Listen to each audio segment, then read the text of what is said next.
All right, and as we told you, Ron Paul is getting ready to take the stage. We'll turn it over to the Roper Auditorium now as you tune in for his speech. Thank you very much.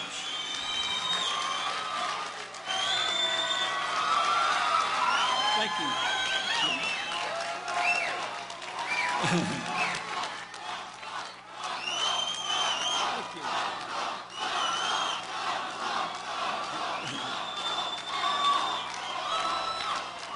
Thank you. Thank you for that very nice welcome. Sounds like a lot of friends here today. I want to introduce my wife of 55 years, Carol, sitting over here. And one of our 18 grandchildren, Linda.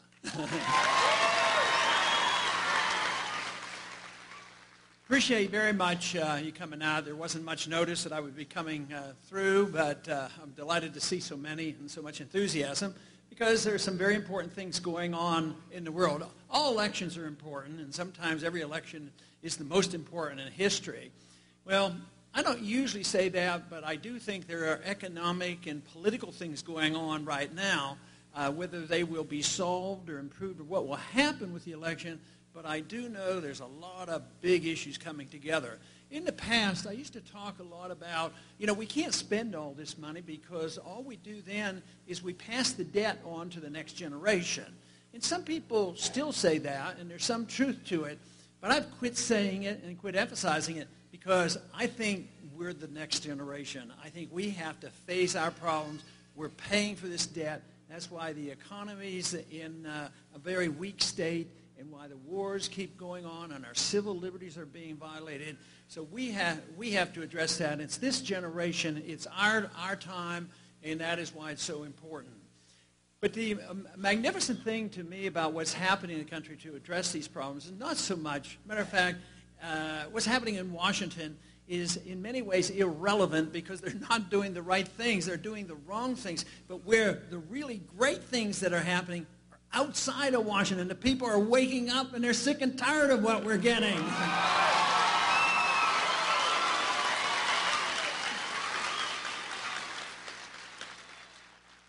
But when the people wake up, Washington will eventually change. For the many, many decades, Washington has done, they have just essentially reflected what the people wanted. The people, fully endorsed all the wars. They fully endorsed the Federal Reserve. They fully endorsed the entitlement system, believing it could go on forever and ever. But it's come to an end. The entitlement system is bankrupt. Matter of fact, what we have to challenge basically in the entitlement system is challenge the notion that an entitlement, as the word is used now, is not a right. People aren't entitled to somebody else's property. That's what...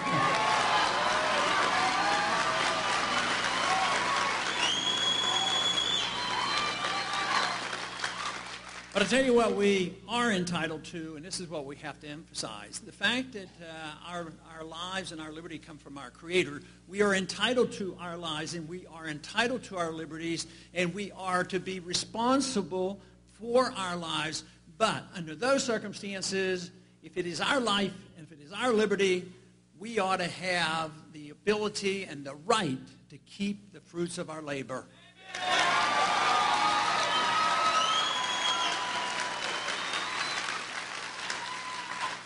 So this is what's happened over the many years, our really shift in attitude about defending the republic and shifting into a pure democracy. It's been over 100 years or so that this has been going on. And we've accepted these notions that we should have an income tax back in 1913. And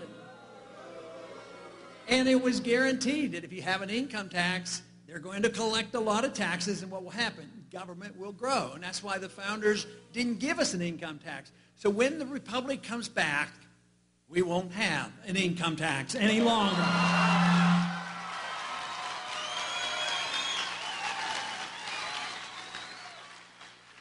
Of course, when the republic comes back and we respect our Constitution, we will have sound money. We will have a gold and silver standard as is in the Constitution. We will not have bills of credit, and we won't have a Federal Reserve System.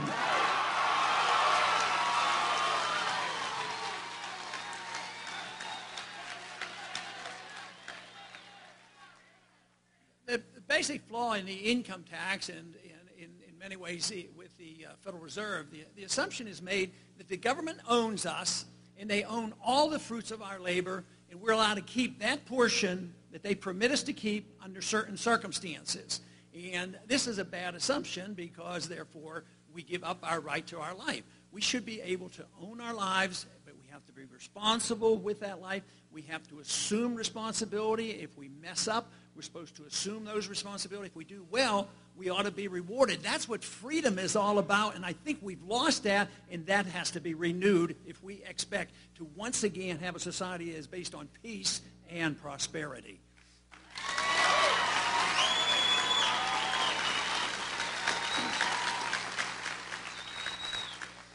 But it's just the lack of respect for the rule of law and the lack of respect for the Constitution that has really gotten us into this mess. And we were warned. It isn't like this is a new idea. We were warned by those who wrote the Constitution.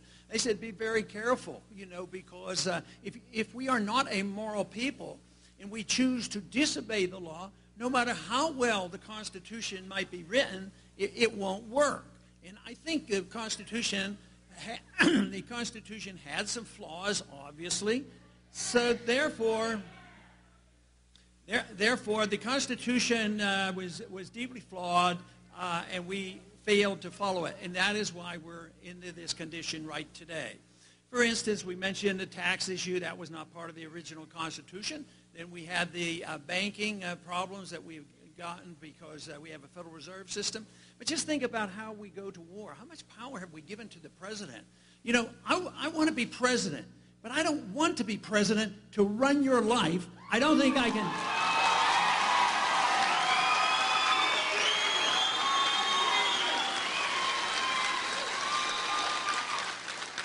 I don't want to be president because I think I know how to run the economy. Only the people know how to run the economy, and they're the ones who know how to spend their money.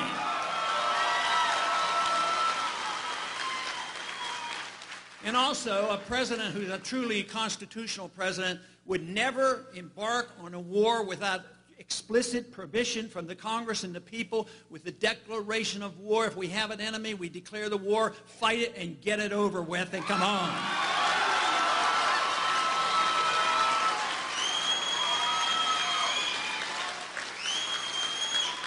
But sadly, our presidents in recent decades have gone to war. Matter of fact, essentially since World War II. They have gone to war on their own.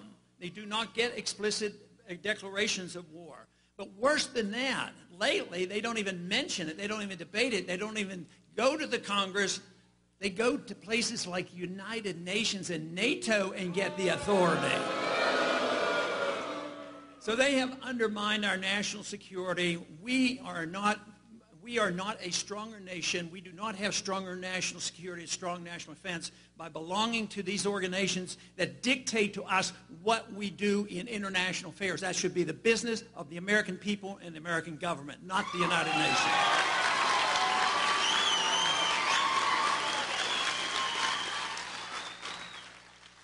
We have now gotten ourselves involved in maintaining an empire. Some people resent the fact that we will call it an empire. But what is it if we're in 138 countries with military bases? What is it when we have, the number of bases are growing so rapidly we can't keep up with it. I used to say 700, 800, then it was 800 to 900. Some people now list that we have military facilities in maybe 1,000 places in the world. And, of course, the hottest spot in the world today is the Middle East. And the other day, some of you may have seen this on the Internet, they had a map of Iran. Iran, is supposed to attack us pretty soon if we're not careful. Well, they had a map of Iran, and we had 48 bases surrounding Iran, and then they say that we better be ready. That is exactly what they said to us when they wanted us to go into Iraq. There were no threats by Iraq. They ginned that up, and then they said we did it illegally.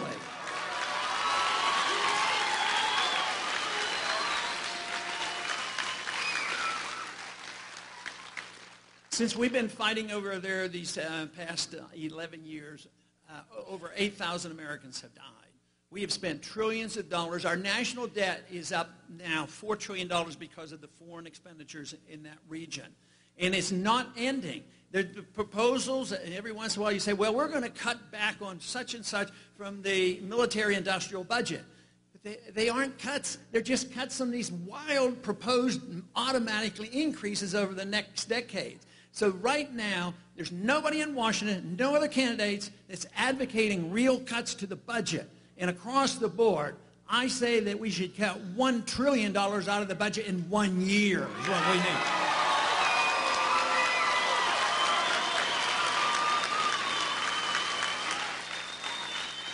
For those who say, well, wouldn't that weaken the economy? If the government's not spending that money, wouldn't that weaken the economy? No, it does exactly the opposite. When government takes money from the people, and then that means the people don't have it to spend, then they spend it, and they usually do harm with the money. How often do they do things very productive? They take productive resources, put them in the government. Then they might write regulations and have bureaucrats come in and take over education, take over medicine, and do all these inefficient things. So it actually is a strong negative when they do that. Now, if you can return $1 trillion to the people and let the people make the decision, then we could have economic growth.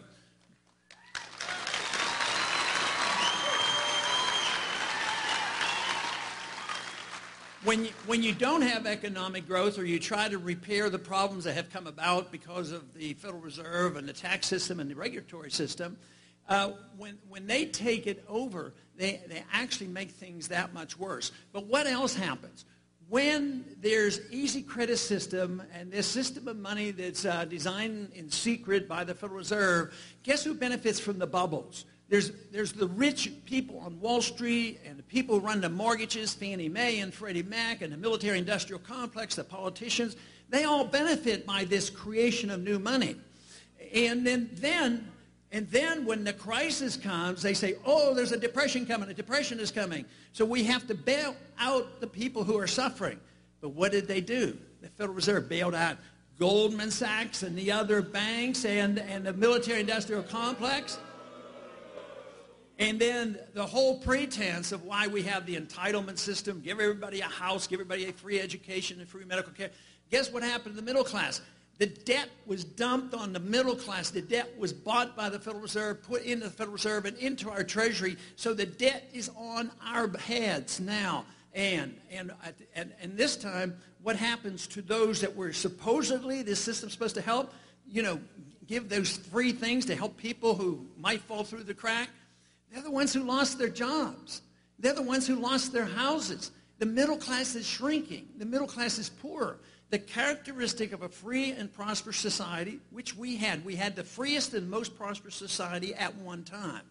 And at that time, we had the largest middle class and the wealthiest middle class ever. And that is not true. Even the wealth that you can see around the country today is based on debt. We're in much worse shape than we were in the Depression because there wasn't anything of the problems that we have internationally. We didn't owe foreigners $3 trillion. I mean, we're in hock close to $1 trillion just to the Chinese. So our conditions are much worse, and they're depending on one thing: print more money. Bernanke's over in Europe telling them all the time, if you can't handle your crisis, we stand ready. We stand ready to come to the rescue the banks that bought up all this Greek debt.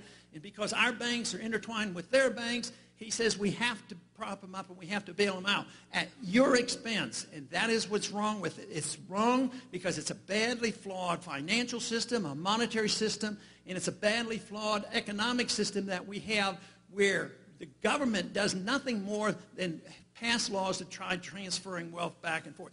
We have to once again understand how free markets work, how sound money works, how limited taxations work, and limited amount of regulation. This is where the prosperity comes from. Will it be perfectly equal? No, it won't be. They're working on equality of poverty. That, I say, we should have no part of. We want our freedom back.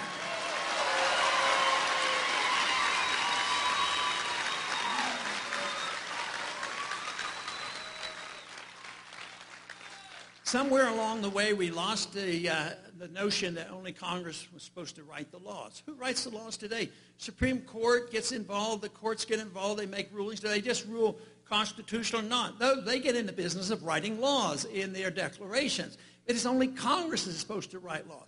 What about what's happening today? The executive branch, writes regulations. Regulations are law. Nobody can even read them. They're so complicated. No one person understands even the tax code. And yet they continue to do this. It's written by the executive branch of government, and technically they're not constitutional. What have we allowed our presidents to do? Oh, if they have a bill they want to sign into law, they say, well, some of it I don't like, so I'm going to have a signing statement. I'm going to sign, I don't like this part, I'm not going to follow that part.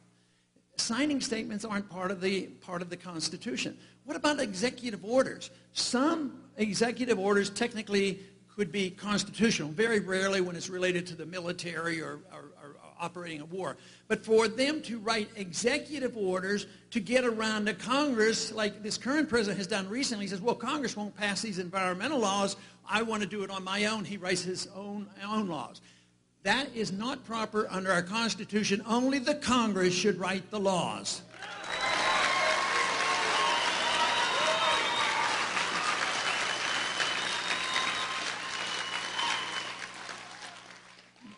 This whole system that we have is detrimental, not only because it bankrupts our country and our economy gets poorer, but it also undermines the very essence of what we're supposed to be all about. It undermines the principles of liberty. The Constitution was written, and the purpose of government, from my viewpoint, should be to protect liberty. That is what the government should be doing.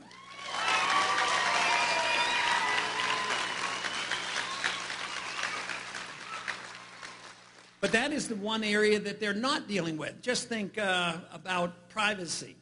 Do we really have privacy in this country anymore? Do we have Fourth Amendment rights? No. I was pretty annoyed, when they passed the Patriot Act, and I voted against it because it was very bad.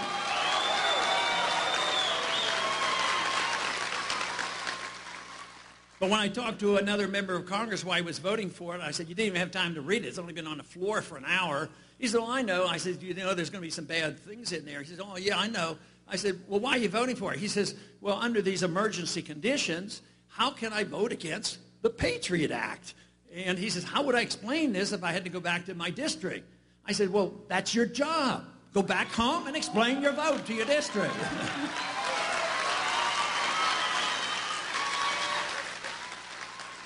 Now, if they would have given that bill a proper name, like repeal the Fourth Amendment Act, guess what? It probably wouldn't have passed. But you can be pretty assured that if you look at the title of a bill coming out of Congress, the name is going to do the opposite of what it's really going to do. They make it sound good. But that bill had been around for a long time, the Patriot Act. It had been floating around for years. But once again, there was this opportunity, to pass it, and they saw the crisis and the justifiable concern after 9/11, so they got a bill passed which has undermined our liberty. Now, the government undermines our privacy, and the government gets more secret. We need to turn that around. We need more openness of government and more privacy of the people.